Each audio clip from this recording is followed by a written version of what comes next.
What's up, everyone, and welcome back to another episode of Beers and. Today, we're going to be talking about Beers and Strictly 80s Billy Joel. Oh, I threw in a Billy. I didn't throw in the Billy. I feel like we had to, call him by his first name. Sans Billy. Just Joel. Just Joel. Billy J. Billy J. Joel B. We're going to not call him Beej. We can't be. Nope. Nope. That's where we've drawn the line. Nope. That's where you're drawing the line. Welcome in, everyone. Welcome back to another episode. Nick and Alex here, as always. We are very excited to do some Strictly 80s Billy Joel today. Strictly 80s Billy Joel. Pin a rose on your nose if you know that reference. I like how I suggested it and didn't know where it was from. Well, you're going to learn. You're going to learn today. And you can learn with us. Yes, please do. Come watch us on YouTube at Beers and Podcast, or follow us over at the old Instagram at the same. And you can come find us on Twitter at Beers and One. And really, just send everything that you're concerned about or anything you want to beersandpodcast@gmail.com. Wonderfully done. Yes. Wonderfully done. So we talked about it off air. This is not even remotely on topic, but today's the NFL draft. Today is the NFL draft. Very excited. Had to throw that in there, just in case anyone cares. I knew who the commissioner was. Very good, Nick. Very good.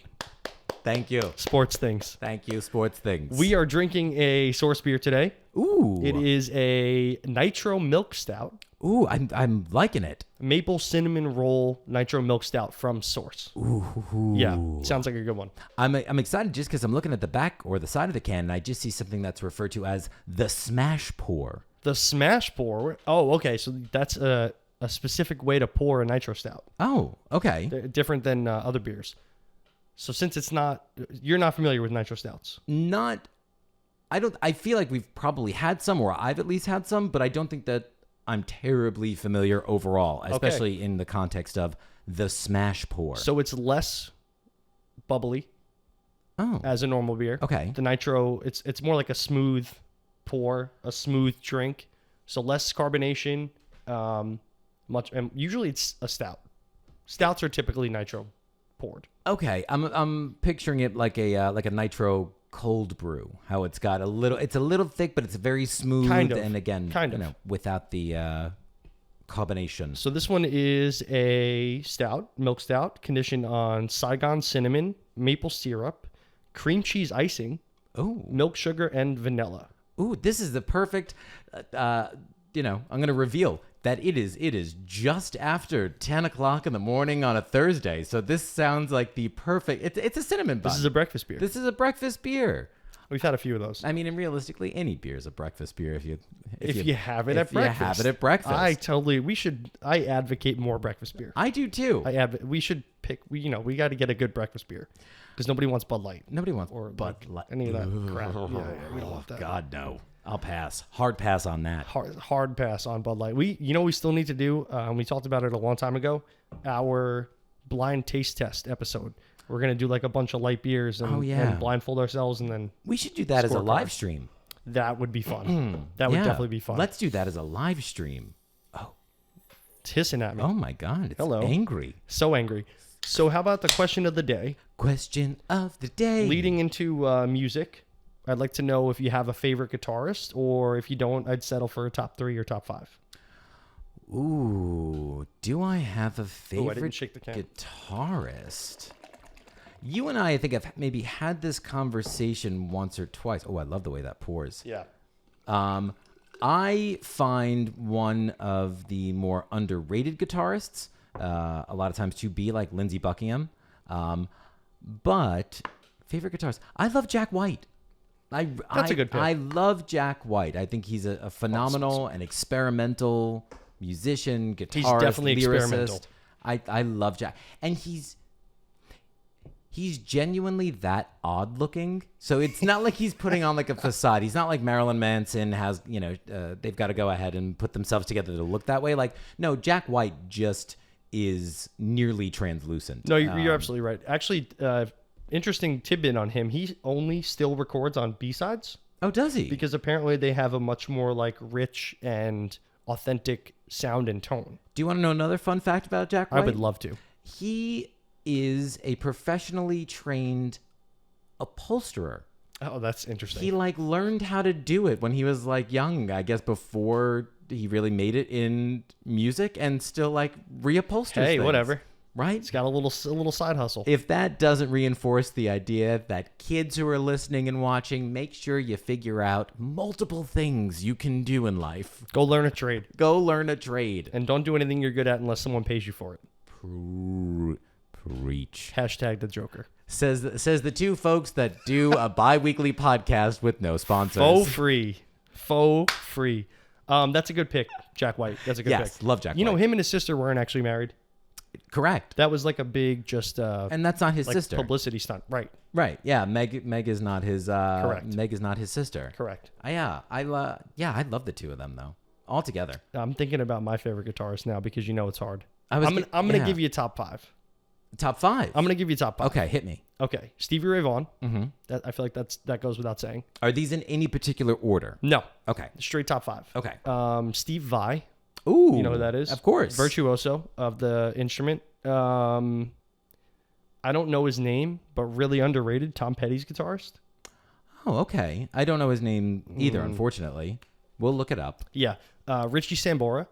Richie Sambora? Yeah. I got to show you. I think I was Another just telling you underrated one. about a video I was watching recently of like an old clip of like Triumph, the insult comic dog, went to a Bon Jovi concert my God. over here at like the Meadowlands in like Yes. the late 90s, early 2000s. Brilliant. Yeah. Oh, it's fucking hilarious. He is so funny. Oh, God. So Richie Sambora. Richie Sambora and so Sinister Gates is the Avenged Sevenfold guitarist. Oh, yeah. You love Love them. them. Yeah. Super talented musicians. No Hendrix thrown in there? You know, I feel like I wanted to, but so much has happened since he's been around. That is true. So if he was still here, he's probably still up there. Okay. Because he would still be innovating, you know? I like that. I appreciate that approach. Yeah. Yeah, like if he was still, able to create music, hopefully he still would be on the cutting edge. Oh, definitely. I think so. I like that. I think so. That's very Good choices. thoughtful of you. Good choices. I like that one. Still a little bit of a head on this thing. Yeah, quite. I don't think that's it's from the going. nitro. I was gonna say I don't think it's going anywhere either. It smells delicious. Ooh, I get the cream cheese. I was just gonna say I the get cream cheese is icing. in there. Yeah. It almost tastes like smells like marshmallow. It does. Cheers.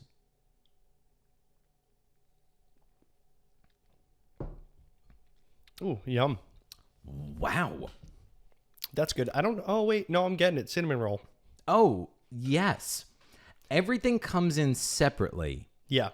Yep. but then it all comes together. it's almost That's like a if you terrible if you description. dunked. It's a terrible. It's almost like if you dunked a cinnamon roll in a cup of coffee. Yes. How you're going I'm to it really first. into it. You first get the coffee still, Yeah. just considering how soft it is, and then it Yep. gives way to, because the maple is very much at the end. You get, I think, a lot of the Cinnamon first. cinnamon, and then the cream cheese, and then the maple again just kind of lingers that last couple second, and then it all comes together. Yeah. Wow, great, and I think a really solid analogy in terms of actually like dunking it in. Yep. That's the- definitely like a saturated donut almost. You know, it Wow. also has like notes of like a honey bun. You remember Yes, honey buns? of course There's I like do. honey bun notes in here too. And I think that's what threw me off at first. Yeah. Because again, the maple like, what came am I in too eating? much at the end.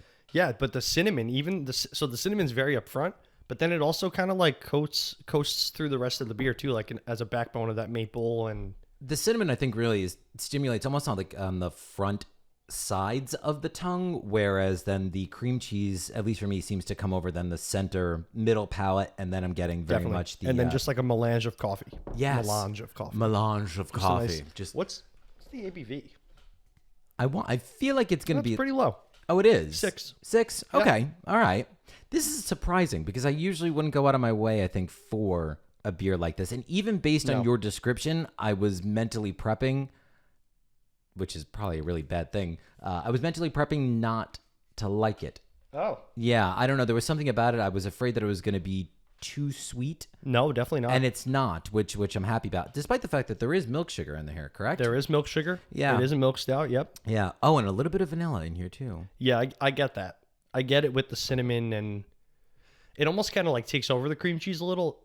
I don't know if I want more cream cheese flavor. So what's interesting, and I was just going to point it out, if anything, is that it's not cream cheese, but it's cream cheese icing. Mm-hmm. And I think that there's that differentiating factor in there. Definitely. Because the cream cheese icing is usually cream cheese and powdered sugar. Right. So I'm surprised this beer isn't a lot sweeter. so am I. I like the fact that it's not, though. Yeah, me too. I wasn't going to be, again, as big a fan, I think. And it's from Colt's Neck. Yeah, Source. Oh, look Yeah, at that. we got to go. Yeah, Drink we're gonna local, drink fresh, drink from the source. Drink local, drink fresh, drink from the source. Somebody get me on the corporate team. That is brilliant. Yeah. Did you just come up with that? Yeah. You cheeky son of a bitch. I say it all the time whenever we get stuff from source. I don't know. Did we just find out that we're not going to have to do this for free anymore? We're going to hope have to so. call the people over at Source. Hey, Hello. Drink Just, local, Hi. drink fresh, drink source. hi, you've reached Source. And I just want you to scream that into the phone. Drink local, Drink drink, local, fresh, drink from the source. I'm sorry, sir. Can we help you with something? Can we help you with something? You heard me. This is pretty good. You can make my check out to all the millions. Of pennies. For all the millions of pennies. I'll take the millions of pennies. Yeah, I'm not going to say no to that. Heck no. I ain't picky. I'm going to give this a pretty good grade. I don't know if I'm going to be too high like our last beer. Yeah. I'm not as high as our last beer. But I would like more cinnamon bun flavor overall. The lack of cinnamon, comparatively speaking, is what it is. I think it is missing a little bit for me. But I think that's also the difference. Do you, and this is almost rhetorical, but like, do you like your cinnamon bun for the icing, or do you like your cinnamon bun for the cinnamon? Typically for the icing. And you see, I'm the opposite. I like it more for the cinnamon, For the cinnamon for the bun. gooiness of it. Okay. Yeah. So I will agree with you though. I would want, again, just for me, a little bit more cinnamon. Yeah. I'm going to say 4.09. You know, it's kind of funny is that I was going to go like a 4.1. Yeah. So, yeah, right around there. Right on. It delivers on the name, delivers what it says it's going to. Nothing more, nothing less, or a little something more. I think a little bit. It goes a little bit above, I think, what one might expect. There's a little bit of a complexity. Yeah, it's nuanced. It's nuanced. It could go much worse. Oh, 100%. And that's what I was, again, mentally prepping for. I actually thought, without looking at the ABV, that it was higher. I feel like this drink's like it's a little more boozy than it actually is. I think that's because of the nitrous or the Could be. nitrogen. Yep. That's in there, or the nitro, you know. It's definitely tasty. Yeah, I like it. It's a good solid beer delivering on what it says that it's going to. I would go back for another one. Yeah, I would have only a couple one of these. more. Only one more for me. I could see myself like at a restaurant, just ordered molten chocolate lava cake. Ooh, even And like a then- dessert beer too. Yeah, get myself one of these. You see, and I thought that this would actually be a nice base for like a beer cocktail. Like if you were to put like a Oh, little, actually like, I don't know, Tia Maria in here. Something like maybe that, a little yeah. Frangelico, Yep. and go ahead and you would have an entire breakfast Because then. it kind of mimics Guinness, and I've seen things mixed with Guinness. It's a little bit more viscous, I think, than Yeah. than, It's a the Guinness. nitro. Yes. Because even look at like the I still have it. look at the on head. mine. Yeah, look at the head. It's Still like kind there. of it's almost like a disc. It's kind of strange. Thumbs up. Would you care to take us into Billy Joel? Sure. So this is strictly 80s Joel. Strictly 80s. Joel. January 1st, 1980 through December 31st, 1989. If That's it. anybody says anything, let me actually go ahead and actually check what I've got written down first. Not before 1 I second do more that. or 1 second less. Okay. Well, I'm not going to stick to that entirely. Actually, no, I will. So I will start things off then. So the first album of Billy Joel's that was released in the 1980s was Glass Houses. Yes. Released in March of 1980. And Fantastic again, album. Wrote this down. It is my favorite Billy Joel album. Makes sense. Of all time. Absolutely love it. What I hadn't known is that it did feature his first #1 song. Which was It's Still Rock and Roll to Me. great song. Great song. It spent 11 weeks in the top 10, and it was considered to be the 7th biggest hit of the year, Oh, wow. according to American Top 40. So, trivia question. I'm ready. See. What then was the #1 song in 1980? You know the artist, you know the band, and you definitely know the song. Do I get a genre? Oh God, I'm so sorry. I just hurts so bad. I I'm like choking how on my own spit. you asked for a genre, and it killed me. So Softer music or harder music than Billy Joel? harder music. This is a group that very easily falls into punk, a little bit of new wave at times. In fact, one of their biggest hits is actually falls into disco at times. And what year was it? This is in 1980. I'm gonna get this wrong. The lead singer of this band happens to live in Middletown, New Jersey. Oh, okay. What song? You Give Love a Bad Name. Oh no, it's No. not. No, I'm sorry, not Mr. Billy Joel again. No, Bon Jovi. Bon Jovi. Ooh, oh, sorry. I know. Oh, God. Wow. It's that's not Bon Jovi? embarrassing. It's not. It's another B. Lives in Middletown. Bert Kreischer. I have no idea. We were looking for Blondie. Blondie. Oh, I would have never guessed that. Yeah, with What song? Call Me. Okay. Call Me. Great. Fantastic song. Fantastic song, and I love Blondie. Got to see her perform a couple years ago. Very impressive. Bet. So the song, though, it's still rock and roll to me. Dove in just a little bit on this. It's basically like a giant middle finger to critics who had always referred to his music as either being adult contemporary or middle of the road pop. Damn. Yeah. So he felt that actually, like, all new music was essentially the same as older music in that they were fitting these really specific kind of like guidelines that were kind of indicative of like music from the 50s and 60s. So he had commented in Rolling Stone saying that new wave songs, it seems, can only be about 2.5 minutes long.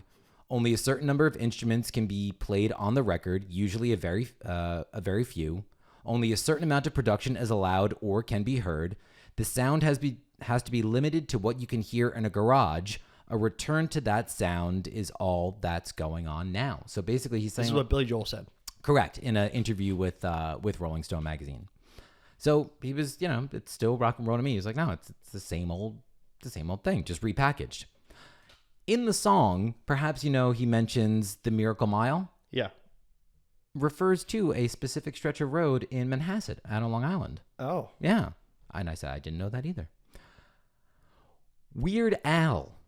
Yankovic? That Weird Al. My guy. He had written a parody of It's Still Rock and Roll to Me that was actually never released. Oh, really? So he wrote it in 1980, and it's called It's Still Billy Joel to Me. Oh, my God, yes. But even by 1983, it wasn't released, and he had said that at the time, in 1983, he said he felt that the song was dated even then, and he said, also, we figured that Billy wasn't very likely to give us his blessing on that one anyway, so we never even bothered asking.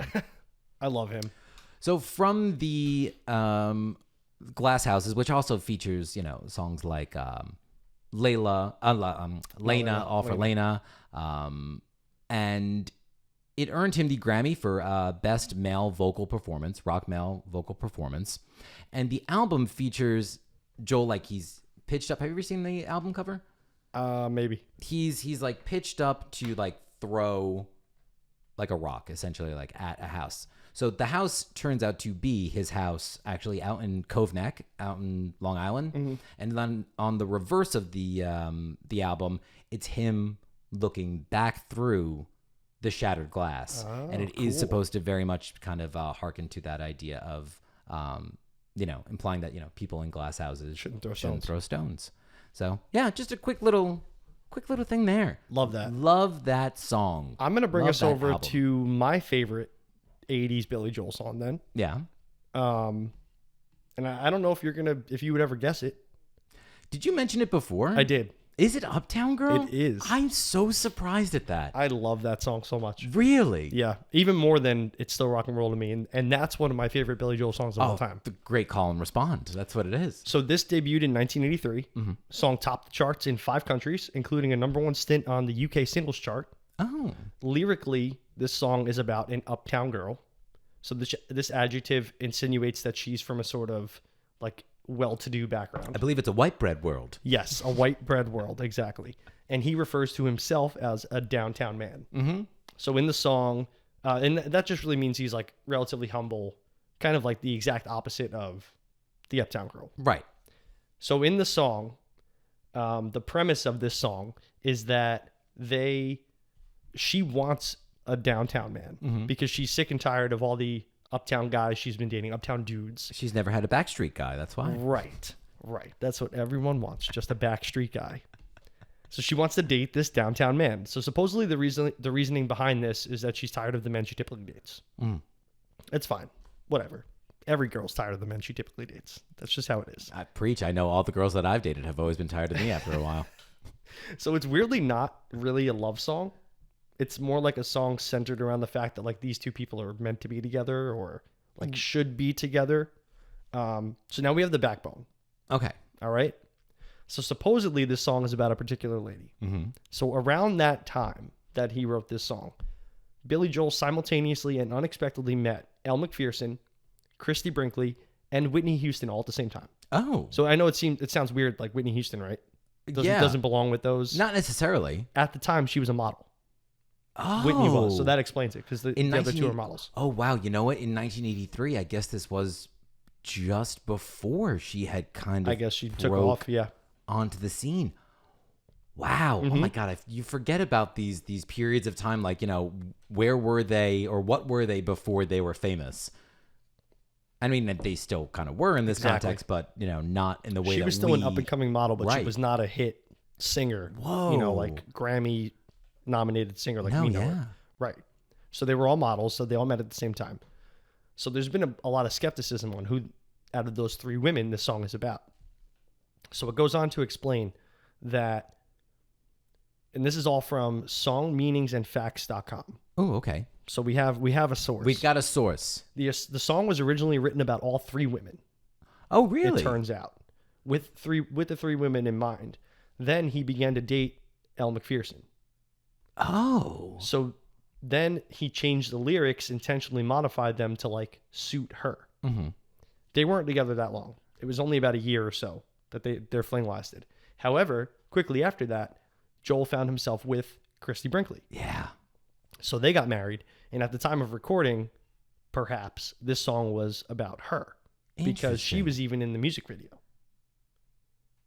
Oh, yes. We'll go on a little bit to talk about Christy, if anything, but that timeline does match up, at least according to some of my notes. So she was in the music video, and they got married. Yeah. Their relationship lasted roughly 9 years. But, you know, that just goes to show that Billy Joel is a G. Oh, my God, yeah. And absolute G. From what I understand, they're still very good friends. Like, they've remained quite close. Yeah. Oh, that's interesting. They've remained quite close over the years then. You would think that they blow up in, like, most celebrity couples. Yeah, well, you know what it sounds like, if anything, is that, like, based on when they had met, you know what? Screw it. Why not? We'll just get into it then at this point, if that's where we're at. Absolutely. So I actually titled this, ow, son of a bitch. I titled this section of mine, again, 1985, A Damn Good Year to Marry Christy Brinkley. So they had met actually they were married in March of 1985. And again, they met in St. Bart's in 1983. Oh, that's so where they that met. totally that's where lines up.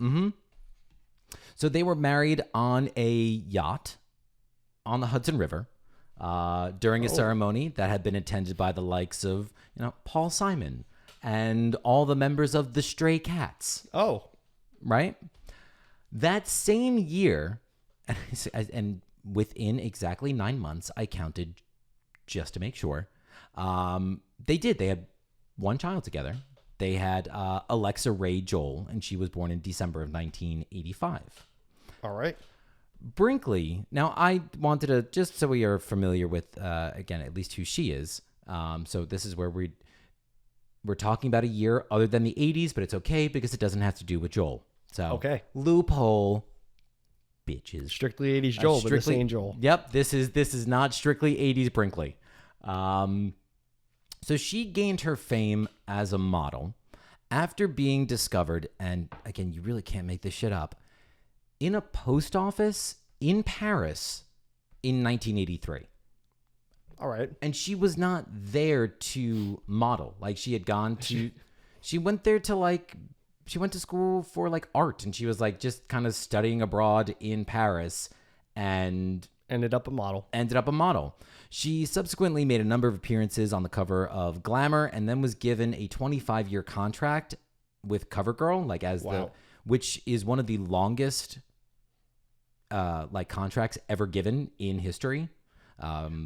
She appeared then on the cover of Swimsuit Illustrated or Sports Illustrated swimsuit issue 3 consecutive years in a row, which was also the first time that had ever happened in 79, 80, and 81. Now, I didn't know this.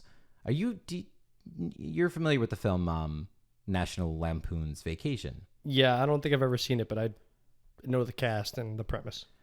So there's a very famous, scene where they're driving down the highway, and all of a sudden in the rearview mirror, Clark sees a fire engine red Ferrari driving up behind him.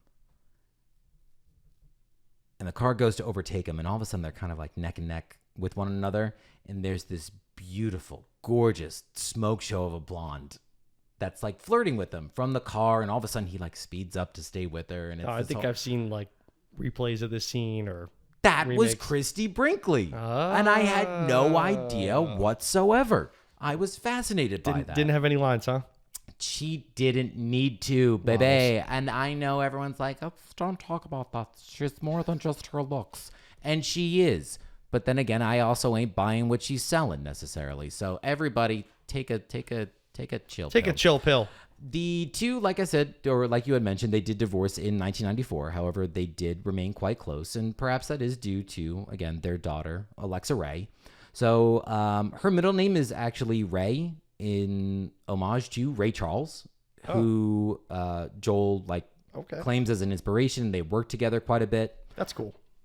There are also 3 different songs that were written with her in mind, 2 of which are from the 80s. So those are the ones that will count. See, back to strictly 80s Joel. One of them is the Downeaster Alexa. No? Oh, no. I love that. Oh yeah, the Downeaster Alexa. No, oh, so heard that song. It's a boat. It's actually named after a boat that he named after her as well. But the song is not about her necessarily. In fact, it talks about the struggles of Long Island fishermen. Oh, then definitely not. No. And then there's another song, Leningrad, that I'm not familiar with actually. But he had written that song after the two of them were on a tour of the Soviet Union, and they had managed to like make friends, and by two of them meaning like Alexa had kind of like made friends with this like Soviet clown, like or street performer who like they really seemed to connect with, or she like really laughed at and liked, and he used that then as the inspiration for Leningrad. I mean, whatever gets the job done. Hey, listen, Strictly 80s Joel got to do what Strictly 80s Joel's got to do. So Strictly 80s Joel. So you don't know where that comes from. Your suggestion of the topic, but you don't know the origin. I just really like Billy Joel. That's Billy fine. Joel. So where did you hear that? Everywhere. Okay. From everyone. Very quotable. Yeah. Okay. So it's actually from Step Brothers. Okay. You remember Step Brothers? Yes. You never saw? Parts. That's okay. Yeah. It came out in 2008, believe it or not. Holy shit. I can't believe it was even that long ago. It's ridiculous. God. Wow. Yeah. Okay. Yeah, so we're talking some time ago. Wow. So it was directed by Adam McKay, produced by Kimmy Miller and Judd Apatow, and it was written by Will Ferrell and McKay from a story by Will Ferrell, Adam McKay, and John C. Reilly. Oh, okay. The 2 co-stars. So the film follows the chronicles and the follies of Brennan and Dale, Will Ferrell and John C. Reilly respectively, who are 2 grown men with incredibly immature tendencies, forced to live together when their single parents marry. So they still live with their respective parents. Their parents get married, and they're forced to live together. Yeah. They're children in grown men's bodies in the movie. Right. They're incredibly immature. They just like make silly jokes all the time. They're very childish and like whiny. Yeah. When they don't get their way. Okay. There are people out there listening right now that are going, why aren't you quoting it back and forth? And it's because, again, I don't know anything. And that's okay. Don't play my drum set. Something along those lines. Don't touch my drum set. See, that's all I got. So this was released by Sony Pictures 2 years after Talladega Nights, The Ballad of Ricky Bobby. Okay. Which is one of my favorite movies of all time. That movie does make me laugh significantly more. So it's the same cast. Same cast, same writing team. Right. So this film is iconic. We got to get you to see it one day. But it really is either you love it or you hate it. And that is reflected in the movie's scores. On Rotten Tomatoes, they averaged 5.6 out of 10. Oh, okay. So not that great. And as well as on something called Metacritic. Oh, yeah. That's like an amalgamation of all of the different critic scores. Yeah. Okay. So they got a 51 out of 100 there. Okay. And that indicates that it was either mixed or average reviews. Yeah. That would track. So on the movie's critical consensus, in fact, it reads, Step Brothers indulges in a cheerfully relentless immaturity that will quickly turn off viewers unamused by Farrell and Riley and delight those who find their antics hilarious. Wow. What a middle of the road right statement. Love it or hate it. Just straddling that middle. That's it. Either you're going to laugh or you're going to leave. All right. So there are many scenes that I could quote right now. I'm so sorry. And that most of you will get the reference. So sorry. It's really okay. But one of my favorites, and perhaps the most synonymous, is the boats and hose scene. Okay. Strap in, buddy. Drink local, drink fresh, drink straight from the source. So, hear me out. Roughly halfway through the film, Dale and Brennan, Farrell and Riley, they start up an entertainment company, and it's called Prestige Worldwide. Okay. So during their brother Derek's birthday party, and you know Derek too, I can't think of his name, but he's in a lot of TV. So they present their first music video called Boats and Hose to Robert, Dale's father. Yeah. Okay. Well, I gotta show you the video after this. This video, mind you, was shot on Robert's yacht. So Will Ferrell's dad in the movie, his yacht. Right. And in the movie, his dad, Robert, talks all the time about, I can't wait to retire. I can't wait to sail the world. I can't wait to see the world with my wife. Okay. So in the culmination of this video, it totally backfires when the boat is crashed and wrecked, as no one who was on it was steering, because whoever was supposed to steer was filming the video. Oh. And this absolutely shatters Robert's sailing dreams. Yeah. Right. And as most of the film, he goes on to say that, like I said, all he wanted to do was sail. This scene, this boats and hose video, is a turning point, because it kind of leads to the climax of this plot where the parents get divorced, and it's kind of like the spiraling. Is there not a happy ending to this movie? No, there is. Oh, okay. There is. I was going to say. But this is definitely like what do you want to call it? The descending action of the plot? You would say the fancy word for it? You would say it's the climax, and then going into the falling action. So, so good. So finally they reunite at the Catalina wine mixer. Yes. Okay.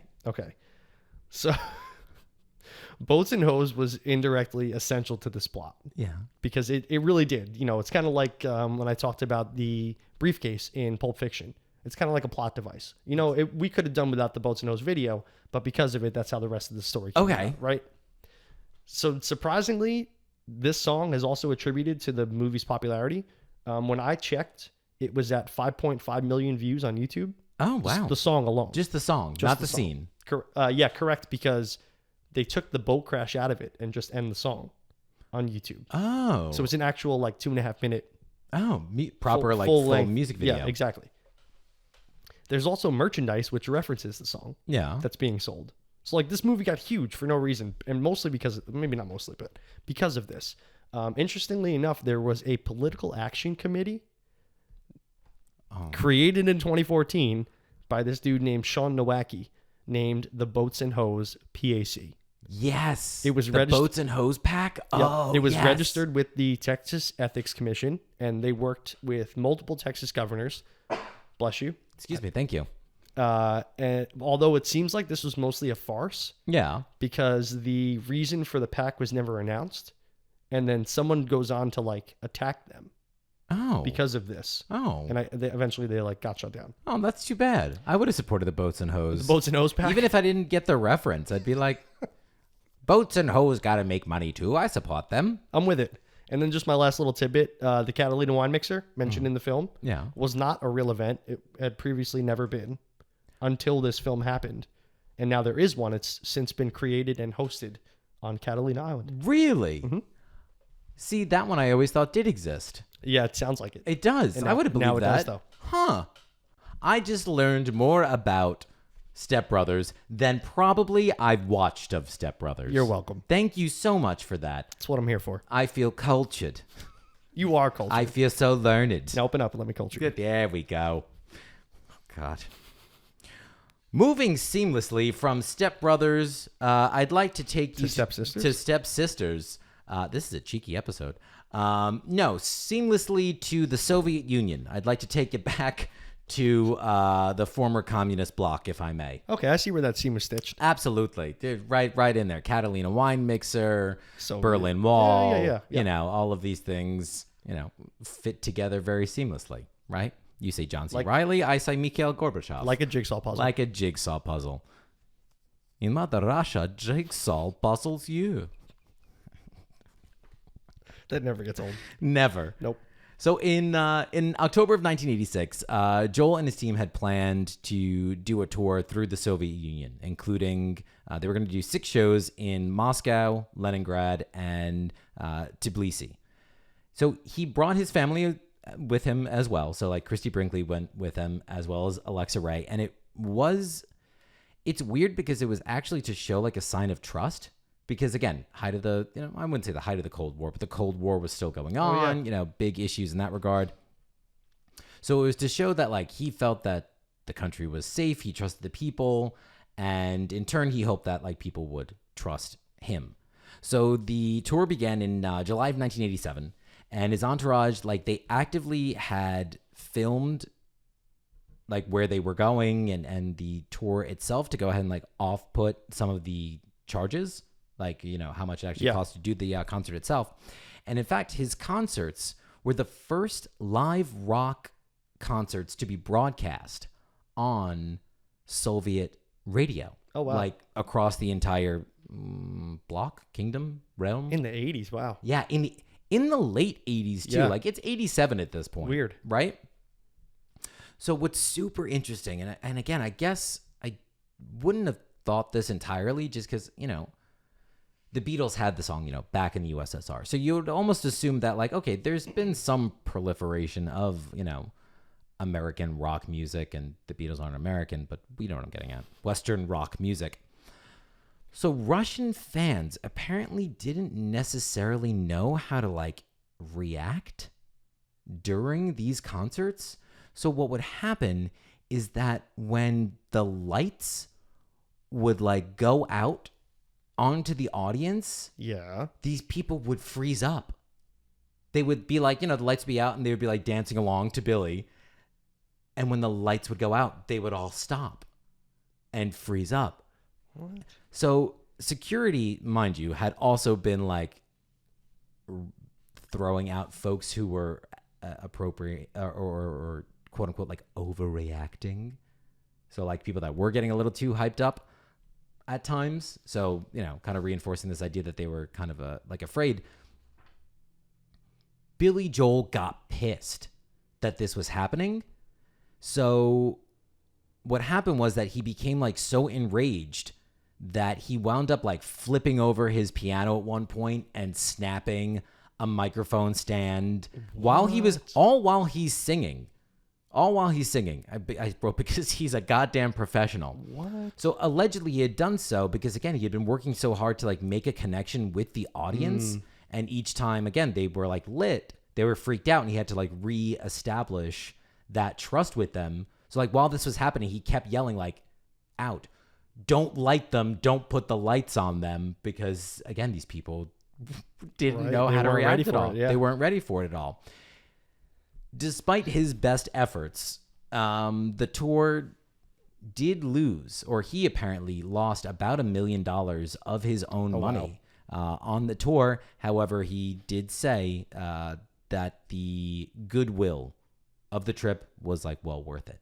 So again, he was only, I believe, one of the first like 5 American artists to play tour. over in Russia. It was like him, John Denver, Bonnie Raitt. I don't even know who that is. Bonnie Raitt, country singer, big orange hair. She's got that white streak that runs through it. Yeah, You've maybe. totally seen her. You've totally Reba? seen her. This is where Reba budded from. Oh, but she okay. like budded, like Bonnie Raitt had like a and then Like a skin tag? like and a then- skin tag, and yeah, and that's it just turned into Reba McEntire. turned into Reba McEntire. Okay. It's a real fucking hot take on Reba, which we will not apologize Nope. for in the slightest. For what? For what? What are you gonna do about it? Come get me, Reba. So, yeah, please, actually. Actually, no. I feel like she would definitely Kick your ass. kick my ass. Oh, yeah. Heard you were talking with those pouty lips. So wait, so Billy Joel flipped a piano and snapped a microphone in half while still performing. While still performing. Yep. Wow, what a- While he I said it before, he's a G. He's a G. I mean, sure, a couple, years later, he wound up being drunk and driving his Beetle into, some houses in Newark. But whatever, these things happen. G's make mistakes. He's a G. I love Billy Joel Yeah. with all my heart. Yeah. As the years have gone on, I've become, not that I was never a fan, Yeah. but like I think younger, I never understood like the clamoring over him, like Oh, yeah. everyone loves Billy Joel. And I'm like, I like his music, but like, I always credit Billy Joel with, without being too heavy, I guess by any means, like really kind of helped me take that one footstep out of the old closet back in the day. I like hearing that. Oh yeah, because Billy Joel was a sad man when he was in his early 20s. I guess. He was sad. I guess. Maybe I Real don't know sad. enough. Oh, if you're listening right now and you're thinking, I don't really like Billy Joel, I'm going to say it. I welcome you to not listen to any of our later episodes. I'll say it because you have... Billy Joel related or not? If I, you know what that is? Poor taste? No taste. No taste. No taste. COVID. That's still a thing, just like Billy Joel is. Side note, you know how to get your taste back if you ever get COVID and don't have smell or taste? Go char an orange on the stove. No, I'm not kidding. This is proven. Scientifically proven. Okay. Go char an orange on the stove in the peel and all. Yeah. And a piece of ginger. Okay. And then scoop the orange out after it's like almost liquid. Pretty much. And then like you mix them together and have like a tea. Huh. I might do that just for fun. I like orange and It's ginger to probably begin really with. good for you, honestly. I also like the phrase char and orange. Charange. Charange. What is that? Charange and ginger. It's a Charange and ginger. good old charange and vodka. Oh. Charred orange and vodka? Why not? Charred orange and vodka. I like that a lot. And it's something that you can have multiple ones of and slur it all together and still be able to get the order. Charange. I'll have No, a charred charred vodka. orange and vodka. Yeah, on that note, we're going to go try those. I think so. We'll see you guys next time. Goodbye. Later.